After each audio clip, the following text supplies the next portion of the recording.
ఫిబ్రవరి 21వ తారీఖున శ్రీమతి లత గారి ఆధ్వర్యంలో గిరినార్ మహాయాత్ర వివరాల కోసం సంప్రదించండి. నమస్తే, వెల్కమ్ టు సుమన్ టీవీ. నేను పద్మిని. ప్రస్తుతంతో పాటు ప్రముఖ ఆధ్యాత్మికవేత్త, లక్ష్మీ నరసింహస్వామి ఉపాసకురాలు, స్పిరిచువల్ హీలర్ శ్రీమతి స్రవంతి గారు ఉన్నారు. మాట్లాడదాం అక్క. నమస్తే అక్క. నమస్తే పద్మిని. అక్క, 2 ఏళ్లకు ఒకసారి తెలంగాణ ప్రాంతంలో జరిగేటటువంటి మహోత్కృష్టమైనటువంటి జాతర మేడారం సమ్మక్క సారలమ్మ జాతర. అసలు ఎక్కడెక్కడి నుంచో దేశ విదేశాల నుంచి కూడా అమ్మవారిని దర్శించుకోవాలని చెప్పి రావటం అనేది అందరికీ తెలిసినటువంటి విషయం. ఒక్కసారి ఈ జాతర వైశిష్ట్యం, అలాగే అమ్మవారికి ఎక్కడి నుంచి మొక్కుకున్నా అంటే వెళ్ళక్కర్లేదు, ఎలా ఉంటారో మనం చూడక్కర్లేదు, కానీ ఎక్కడి నుంచి మొక్కుకున్న అమ్మవారి కోరిక తీర్చడం ఏంటక్క అద్భుతం కదా. ఆ అమ్మవారి నాకు త్రినయనం వెరీ గుడ్. కానీ నేను ఇంకా మొక్కు తీర్చలేదు. బయలువే ఈసారైనా తీర్చుకోవాలి. చెప్పండి అక్క. ఒకటి కాదమ్మా, రెండోది కూడా ఇస్తాను. ఇచ్చిన తర్వాత వద్దు కానిలే అని అమ్మవారు. ఆవిడకి ఎప్పుడు తీసుకోవాలో తెలుసు. అంతే కదా, ఇప్పుడు తీర్చేయాలి ఇంకా ఖచ్చితంగా. మీరే కొంచెం ముందుకెళ్ళి నా చేత తీర్చేలాగా కొంచెం అట్లాగే అట్లాగే తప్పకుండా ష్యూర్ గా మేడారం వెళ్దాం అయితే. అట్లాగే రైట్ అక్క. ఒక్కసారి చెప్పండి, ఈ అంటే ఇంత ప్రామినెంట్ గా లేకపోతే ఇంత ఖచ్చితంగా అమ్మవారికి అంత పవర్ఫుల్ గా ఉండటానికి గల కారణం ఏంటి? ఎట్లా అమ్మవారికి దండం పెట్టుకోవాలి? ఇవన్నీ ఒకసారి తప్పకుండా చెప్తాను పద్మిని. ప్రకృతిని గనక పూజిస్తే ఎలా వరమిస్తాడు భగవంతుడు. ప్రకృతి మాత ఎలా, వనదేవతలు అని అంటారు. వనదుర్గ అమ్మవారిది కూడా స్తోత్రాలు అవి ఉంటాయి. అసలు వనదుర్గ హోమం చేస్తూ ఉంటే ఎంత వైబ్స్ తెలిసిపోతూ ఉంటుంది అనమాట మనకి. అంటే ఏంటి, అమ్మవారు వనంలో అంటే ప్రకృతిలో మమేకమై ఉంటుంది అని మనం చెప్పుకోవచ్చు. ఇక్కడ సమ్మక్క సారక్క గురించి చెప్పాలి అని అంటే గనక, పన్ను కట్టేస్తే పని అయిపోతుంది కదా, ఏ బాధ ఉండదు. ఆయన ప్రతాపరుద్రుడు పన్ను విధిస్తే కరువు కాటకంలో పన్నును విధించకూడదు. ఈ కథ మనకి ఎలా కనిపిస్తుంది అంటే, అధికార వ్యామోహంతో గనక, అధికార దర్పంతో, అహంకారంతో గనక రాజు ఎవరైనా సరే గనక ఇలా చేస్తే అసలు సమూలంగా రాచరికాన్ని ఎట్లా నిర్మూలిస్తాడు సాటన్ అనేది ఇక్కడ కనిపిస్తుంది. అర్థమైందా? సాటన్ చూసి చూసి చూసి ఆయన అన్ని లెక్కలేస్తూ ఉంటాడు కదా. అయితే ఇప్పుడు ఏం చేయాలి అని అంటే, ప్రజలు పాలించుకుంటే బాగుంటుంది. అక్కడి నుంచే మార్పు వచ్చింది. అప్పటి నుంచే మార్పు రావడం అనేది స్టార్ట్ అయింది. అంటే రాచరికము అనేది నెమ్మదిగా నిర్మూలన అయిపోయింది అని అంటే గనక దీనివల్లనే. ఎప్పుడైతే రామరాజ్యంగా కాకపోయినా కనీసం అయ్యో కరువు కాటకంలో ఉన్నప్పుడు బోలెడు ధనాగారం ఉంటుంది, వాళ్ళు చేసే దాంట్లో కొంచెం తగ్గించేసుకుంటే చాలు దేశాన్ని రాజ్యాన్ని నడపడానికి. అలా కాకుండా ఖచ్చితంగా నువ్వు పే చేయాల్సిందే. అందులో ఏమాత్రం లేని వాళ్ళు గిరిజనులే, ఆకులు అలుములతోనూ పండ్లతోనూ కడుపు నింపుకునే వాళ్ళు.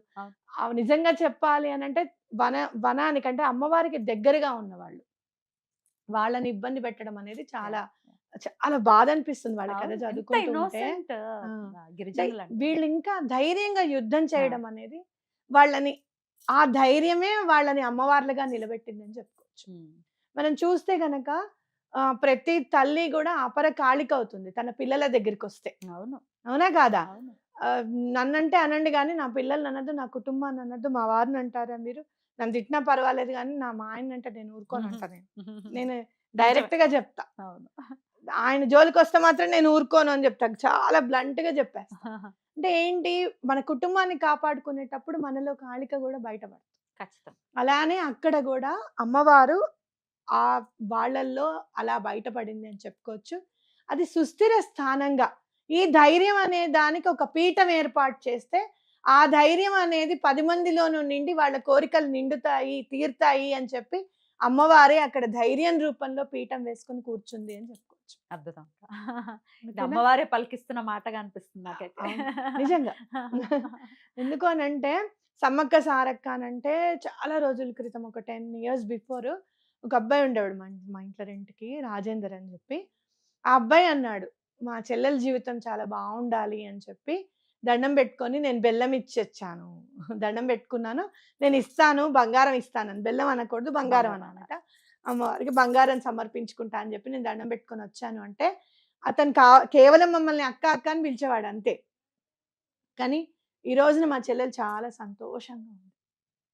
ఎప్పటికైనా సరే అమ్మవారు తీరుస్తారు అని తీరుస్తారు. చెప్పేది ఖచ్చితంగా మనం మేము దండం మొక్కుకున్నామండి మా పెట్టుకోవచ్చు. కోరిక తీరలేదని అంటే దానికి కొంచెం సమయం సమయం ఇవ్వాలి. ఇవ్వాలి. ఉమ్, ఉమ్, అలాగే అమ్మవారి మీద ప్రగాఢ విశ్వాసం ఉండాలి. ఉమ్, ఆ అబ్బాయి చెప్తున్నప్పుడు అవునా అని అన్నాను నేను. ఏమో 2 చేతులు ఎత్తి అమ్మా నిజంగా ఆ అబ్బాయి దండం పెట్టుకున్నాడు. నేను కూడా దండం పెట్టుకుంటున్నాను అని గనక నేను పెట్టుకునుంటే ఇంకా తొందరగా అయ్యేదేమో. ఉమ్, నేను చెప్తున్నాను నీకు. ఉమ్.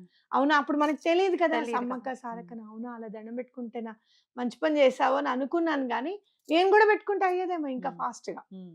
అర్థమైందా అంతే నీకు? అంతే. ఎక్కడున్నా గానీ ధైర్యము అనే రూపంలో అమ్మవారికి మనకు అండగా ఉండాలి అని అంటే గనక, మనలో నమ్మకం అనేది యాడ్ అవ్వాలి. ఓకే. 2 చేతులు ధైర్యం, నమ్మకమే ఈ 2. ఉమ్. ఆ! అమ్మ నువ్వున్నావు అనే నమ్మకం, అమ్మ నువ్వున్నావు అనే ధైర్యం. ఆ. ఈ రెండే ఆ ధైర్యానికి, నమ్మకానికి ప్రతిరూపాలే సమ్మక్క, సారక్క. అద్భుతం. అంటే మేము ఆడవాళ్ళమైనా సరే, మేము పోరాడతాము.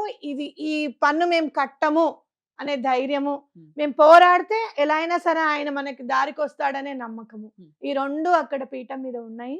ఎటువంటి పరిస్థితుల్లోనూ మీ పనవుతుందని నమ్మండి. ఎలా దండం పెట్టుకోవాలి? ఇప్పుడు సుదూర ప్రాంతాల్లో ఉన్నారు, వేరే దేశంలో ఉన్నారు, ఇప్పటికిప్పుడు రాలేని వాళ్ళు. మేము దండం పెట్టుకుంటాం అమ్మవారిని, మేము నమ్ముతాము. ఎలాగా? అలాగే తర్వాత బంగారాన్ని ఎలా సమర్పించాలి ఒకసారి చెప్పరా? తప్పకుండా చెప్తాను. హ్మ్. మీరేం చేస్తారు అనంటే 2 చేతులు ఎత్తి హ్మ్. దండం పెట్టండి. ఇప్పుడు గూగుల్‌లో సమ్మక్క సారక్క ఇమేజెస్ అని కొట్టండి. హ్మ్. అవి చక్కగా నిక్షిప్తం చేసుకోండి మీ కళ్ళల్లో. 2 చేతులెత్తి దండం పెట్టి, అమ్మ ధైర్యానికి, నమ్మకానికి మీరు ప్రతీకలు గాబట్టి, అదే ధైర్యంతోనూ, నమ్మకంతోనూ నేను దండం పెట్టుకుంటున్నా. నాకీ పని జరిగిపోయిందనుకుంటున్నాను. ఇంక మీరే అది నా దగ్గరికొచ్చేటట్టుగా చూడండి. ఆ పనయ్యేటట్టుగా చూడండి అని చెప్పి దండం పెట్టుకోండి. హ్మ్. ఖచ్చితంగా. హ్మ్. ఓకేనా? ఖచ్చితంగా మీకు పనవుతుంది. హ్మ్. బెల్లం ఎలా సమర్పించాలి అని హ్మ్. అనుకుంటే గనక, బెల్లం అని ఎందుకు చెప్తున్నాను అంటే, బంగారం అంటే భయపడతారు తెలియని వాళ్ళని. హ్మ్. బెల్లం అని అంటున్నా. బంగారం ఎలా సమర్పించుకోవాలంటే, ఎంతో కొంత బంగారాన్ని తీసుకొస్తామమ్మా అని చెప్పుకోవచ్చు. హ్మ్. కొంతమంది నిలువెత్తు నిలువెత్తు. బంగారాన్ని ఇస్తామని కూడా దండం ఎంత పెట్టుకుంటారు. బరువుంటే అంత ఎంత బరువుంటే అంత బంగారాన్ని బెల్లం. ఇస్తా అని కూడా దండం పెట్టుకుంటారు. హ్మ్. అది మీ ఇష్టం. మీకెలా కావాలనుకుంటే మీరు అలా దండం పెట్టుకోండి. హ్మ్. తప్పకుండా మీకు పని అవుతుంది.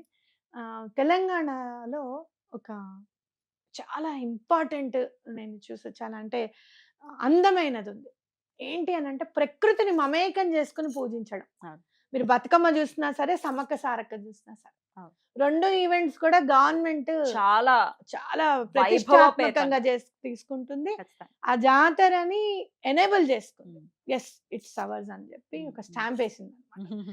అవును. కాబట్టి అంటే ఆహ్, ఏ రా ఏ రాజుకి వ్యతిరేకంగా అయితే పోరాడాడో, అదే రాచరికం దగ్గరుండి జాతరని చేయిస్తాం. చేయించే విధంగా అమ్మవారు హ్మ్. చేసుకున్నారనంటే ఇంక వాళ్ళ హ్మ్. ఇదేంటనేది మీరు అర్థం చేసుకోవాలి. ఖచ్చితంగా. పవర్ ఏంటో అర్థం పవర్ ఏంటో అర్థం చేసుకోవచ్చు. చేసుకోవాలి. అద్భుతం. ఆ! ఇన్ని వందల సంవత్సరాలుగా అమ్మవారిని అక్కడ కొలుస్తూ ఉన్నారు. హ్మ్.